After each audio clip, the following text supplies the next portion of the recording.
Employee का passport अपने पास रखें। लो क्लियर है। Federal decree law number 33 of Dubai से बहुत ही बड़ी और बहुत ही भयानक खबर निकल के आ रही है। जो लोग दुबई में काम करते हैं, कामगार हैं, मजदूर हैं, भारतीय हैं, पाकिस्तानी हैं, बांग्लादेशी हैं, तो उन लोगों को अपडेट जानना काफ़ी ज़रूरी है। इस समय पर देखा जा रहा है कि कुछ ऐसी कंपनियां हैं जो वर्करों के साथ लापरवाही कर रही हैं और उस कंपनियों पर दुबई पुलिस जो है छापामारी कर रही है और बड़ी मात्रा में कंपनी के ऊपर बहुत ही बड़ा एक्शन ले रही है। तो इस वीडियो में हम पूरी जानकारी आप लोगों को भी देंगे। बस आप लोगों से एक छोटा सा रिक्वेस्ट है कि हमारे चैनल पर अगर पहली बार विजिट किए हैं तो चैनल को लाइक और सब्सक्राइब और अपने दोस्तों फ्रेंडों में ज़रूर शेयर करना। और बहुत ही बड़ी इम्पोर्टेंट अपडेट कुवैत से निकल के आ रही है कि कुवैत में काफ़ी अजनबी काम करते हैं, उन लोगों को भी अपडेट की जानकारी नहीं रहती है, तो उन लोगों के साथ भी काफ़ी गलत व्यवहार होता है। तो आपके बीच हम दोनों अपडेटों को शेयर करेंगे। बस आपसे रिक्वेस्ट है कि वीडियो को अंत तक देखना। वीडियो 3 से 4 मिनट की है, वीडियो को आप स्किप नहीं करना है। चलते हैं दोस्तों, जो बहुत ही इम्पोर्टेंट खबर दुबई से निकल के आ रही है। दुबई में देखा जा रहा है दोस्तों कि मिडिल ईस्ट में चल रहे तनाव के दौरान पर, जैसे कि आप जानते थे कि ईरान और इजराइल के बीच में जो युद्ध चल रहा था, उस युद्ध से लेकर दुबई की काफ़ी कंपनियां बंद हो गई थी, काफ़ी लोगों को छुट्टी कर दिया गया था। इस हालात में काफ़ी कामगार जो थे अपने ही रूम पर रहते थे और कंपनियां जो थी वो बंद थी। लेकिन कंपनी जब स्टार्ट होती हैं तो वो वर्करों का सैलरी और पैसा जो है काटना स्टार्ट कर देती हैं। हालांकि ये देखा जाता है कि दुबई सरकार की तरफ से अलर्ट भी दिया गया था कि अगर किसी वर्कर का कोई कंपनी अगर पैसे काटती है तो उस कंपनी के ऊपर सख्त कानूनी कार्रवाई की जाएगी। दोस्तों, यहाँ पर देखा जा रहा है कि अब कुछ लोगों का कमेंट आ रहा है और कुछ लोग का कहना रहता है कि हमारी 2 महीने से कंपनी जो है सैलरी नहीं दे रही है, और कुछ लोगों का कमेंट है कि हमारी कंपनी जो है धीरे धीरे कहीं ना कहीं पैसे जो काटना है स्टार्ट कर रही है।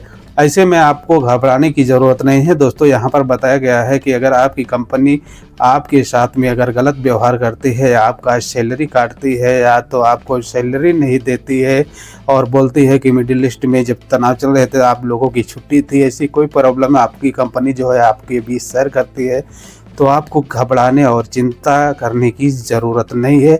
आपको लेबर कोड जाना है। जैसे कि देखा जाता है कि वहाँ पर मोहरा रहता है, मोहरे में जाके जो अपनी शिकायतें हैं वो कर सकते हैं, और वहाँ पर देखा जाता है कि जो आपके मामले हैं वो भी सॉल्व कर दिए जाएंगे। तो इन बातों को आपको ख्याल रखना है। दूसरी इम्पोर्टेंट अपडेट जो निकल के आ रही है, यहाँ पर देखा जा रहा है कि काफ़ी लोगों की घायल होने की जानकारी जो निकल के है वो आ रही है। दोस्तों, देखा जा रहा है कि दुबई में कामगार जो थे अपने रूम से काम करने के लिए जा रहे थे। हालांकि उधर से जो बस में काम करने वाले जा रहे थे और आगे से बताया जाता है कि आगे से एक बस आ रही थी, जिसमें से बताया जाता है कि कामगार जिस बस में सवार थे और आगे से देखा गया है कि डंपर आ जाता है, जो दोनों आपस में टकरा जाते हैं।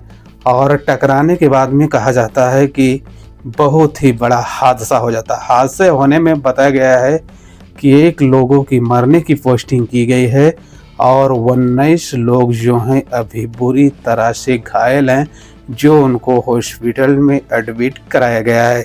जानकारी के अनुसार बताया गया है कि अभी किसी देश की पोस्टिंग नहीं की गई है कि कौन से देश के व्यक्ति है जो इंतकाल हो गया है और कौन से देश के हैं जो ये लोग बुरी तरह से घायल हैं। हालांकि जानकारी के अनुसार बताया गया है कि ट्रैफिक पुलिस जो है इस पूरे मामले को लेकर गंभीरता से जांच कर रही है कि बस और डंपर में कैसे टक्कर हुआ है। तो दोस्तों, यहाँ पर देखा जा रहा है कि जो लोग दुबई में रहते हैं उन लोगों को दुबई की जो ट्रैफिक पुलिस है काफ़ी अवेयर भी करती रहती है, लेकिन अंजाम देते हैं। तीसरी इम्पोर्टेंट अपडेट है जो कुवैत के हवाले से निकल के आ रही है। कुवैत एयरपोर्ट से लेकर एक बड़ी अपडेट जारी की गई है और इस अपडेट को लेकर काफ़ी लोग का कन्फ्यूजन रहता था और काफ़ी लोगों का सवाल रहता था।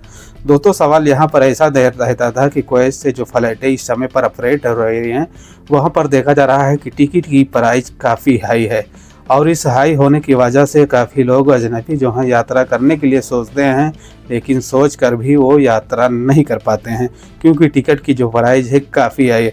काफ़ी लोगों का सवाल था कि अगर भारत से जो फ़्लाइटें हैं वो अपनी सेवाएं और ऑपरेट करना शुरू कर देंगी तो कहीं ना कहीं जो टिकट की प्राइस है वो कम पड़ जाएगी।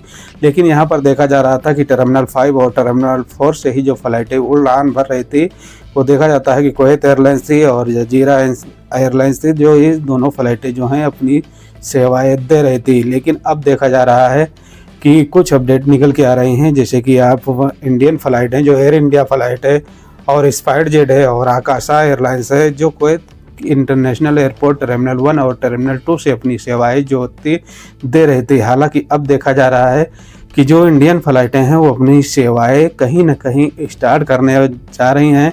इसमें से देखा जाता है कि कुवैत के एयरपोर्ट अथॉरिटी और भारत के अथॉरिटी की तरफ से दोनों जहाँ से बातचीत होने के बाद में कुछ ऐसे आसार जो हैं अब जाहिर हो रहे हैं कि इंडिया से कुवैत के लिए जो फ़्लाइटें बंद हुई थी वो पूरी तरह से स्टार्ट होने जा रही हैं। लेकिन अभी तक कहा जाता है कि कोई डेट की इसकी कन्फर्म जो है अभी अपडेट नहीं की गई है, लेकिन ऐसा अवसर दिख रहा है कि आने वाले कुछ ही दिनों में जो फ़्लाइटें की सेवाएं हैं भारतीय एयरलाइंसों की वो कुवैत से आवागमन अपनी स्टार्ट कर देंगे। और देखा जाता है कि जो लोग कुवैत जाना चाहते हैं या तो कुवैत में रह रहे हैं तो उन लोगों को यात्रा करने की जो है फैसिलिटी प्रोवाइड कराई जाएगी। तो ये कुछ बड़ी और इम्पोर्टेंट अपडेट थी, तो मैं बोला आप लोगों को भी शेयर करता हूँ। वीडियो में कुछ जानकारी मिलेगी तो अपने दोस्तों फ्रेंडों में शेयर जरूर करना। जय हिंद, जय भारत।